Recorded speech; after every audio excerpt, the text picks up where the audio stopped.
নমস্কার দর্শকগণ, আপনাদেরকে চ্যানেলে স্বাগতম জানাই। বর্তমানে আজকে আপনাদের সাথে আলোচনা করব বড় ধান চাষের নিয়ে। আপনারা দেখতে পাচ্ছেন এখন বড় ধানের মরশুম চলছে, চারিদিকে বড় ধান রোপণের কাজ চলছে।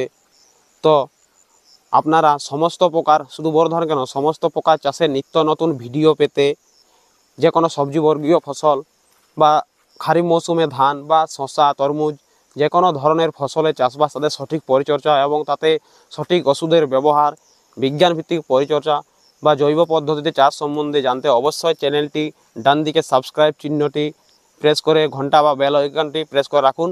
সবার আগে ভিডিও আপনার কাছে পৌঁছে যাবে। তো আজকে আলোচনা করব এই বড় ধানের মাটিতে সার প্রয়োগের বিষয়ে।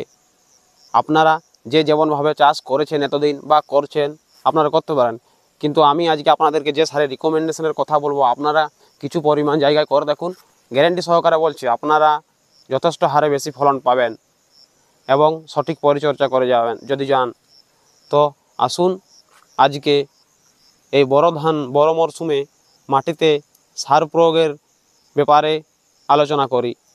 তো বিভিন্ন কৃষি বিশ্ববিদ্যালয় বা ইউনিভার্সিটির রিকমেন্ডেশনের অনুযায়ী আপনারা জমিতে যে হারে সার প্রয়োগ করতে পারেন সেই বিষয়ে আলোচনা করব বা তার পরিমাণও আপনাদেরকে জানাবো।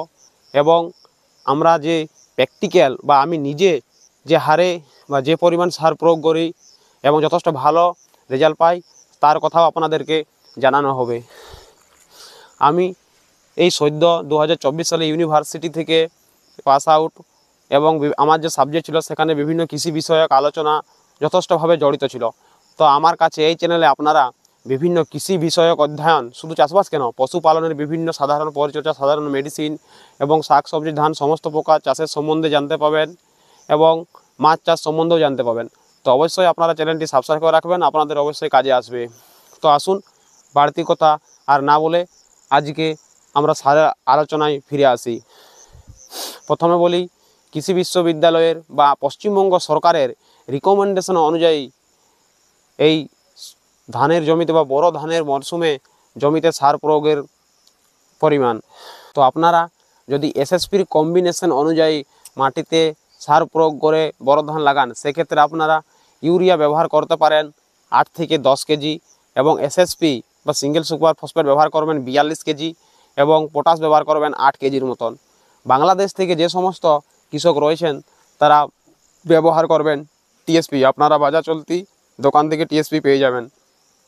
এবার বলি, যারা ডিএপির কম্বিনেশনে সার প্রয়োগ করবেন তারা ব্যবহার করবেন ইউরিয়া 5 কেজি, ডিএপি 14 কেজির মতো, পটাশ ব্যবহার করবেন 8 কেজি।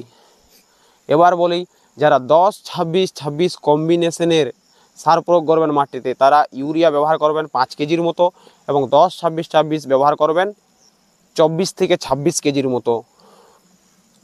এগুলো গেল বিভিন্ন পশ্চিমবঙ্গ সরকারের রিকমেন্ডেশন এবং বিভিন্ন কৃষি বিশ্ববিদ্যালয়ের পরিমাণ।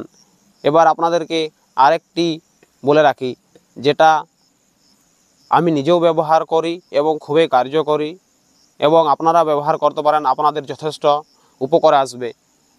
এই বড় মরশুমে ইউরিয়া 5 কেজির মতো নেবেন, এসএসপি বা সিঙ্গেল সুপার ফসফেট ব্যবহার করবেন 25 থেকে 30 কেজির মতো এবং মিউরেট অফ পটাশ ব্যবহার করবেন আপনারা 5 কেজির মতো এবং তার সাথে অতি অবশ্যই আপনারা 20 কেজি সরষের খোল অবশ্যই ব্যবহার করবেন।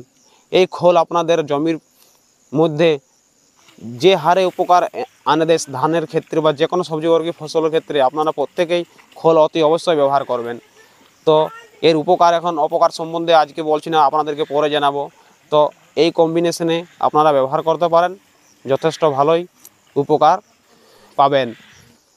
তো আপনারা অনেকেই সিঙ্গেল সুপার ফসফেট বা এসএসপি অনুযায়ী কেউ চাষ করেন, আবার কেউ ডিএপির কম্বিনেশন অনুযায়ী চাষ করে থাকেন, আবার কেউ 10-26-26 কম্বিনেশনে ব্যবহার করে থাকেন। আপনারা আমি রিকমেন্ডেশন করব আপনাদেরকে যে আপনারা এই বর্তমানে বড় মরশুমে এসএসপির রিকমেন্ডেশনে বা এসএসপির কম্বিনেশনের সার প্রয়োগ করুন জমিতে। কারণ এসএসপির মধ্যে আপনারা শুধু ফসফেট নয়, এখানে 3টা মূল বা 3টি খুব গুরুত্বপূর্ণ উপাদান আপনারা পেয়ে যাবেন। এই এসএসপির মধ্যে আপনারা পাচ্ছেন ক্যালসিয়াম, তার সাথে রয়েছে সালফার এবং তার সাথে রয়েছে ফসফেট, যা আপনাদের জমির জন্য খুবই দরকারি নিত্য প্রয়োজনীয় এক খাদ্য আপনার ধানের ক্ষেত্রে। তার সাথে আপনারা তো পটাশ ব্যবহার করছেনই এবং তার সাথে ইউরিয়াও। তো আমি বলবো আপনারা এই সময় সিঙ্গেল সুপার ফসফেটের কম্বিনেশনে সার প্রয়োগ করুন।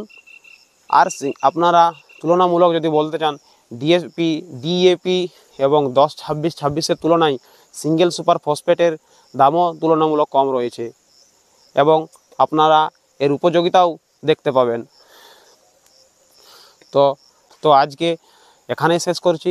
এর পরবর্তীকালে আপনাদের সাথে আলোচনা করা হবে বড় ধান লাগানোর 21 দিনের মধ্যে প্রথম চাপান সারের পরিচর্যা এবং তার সাথে কী ব্যবহার করতে পারেন, তারপরেও ব্যবহার করবে দ্বিতীয় চাপান হিসেবে আপনারা কী ব্যবহার করতে পারেন, এবং তার সাথে আলোচনা করা হবে ধাপে ধাপে কীটনাশক বা বিভিন্ন ধাপের সাথে আপনার সাথে আলোচনা করা হবে বিভিন্ন ভিটামিন সম্বন্ধীয় ওষুধ।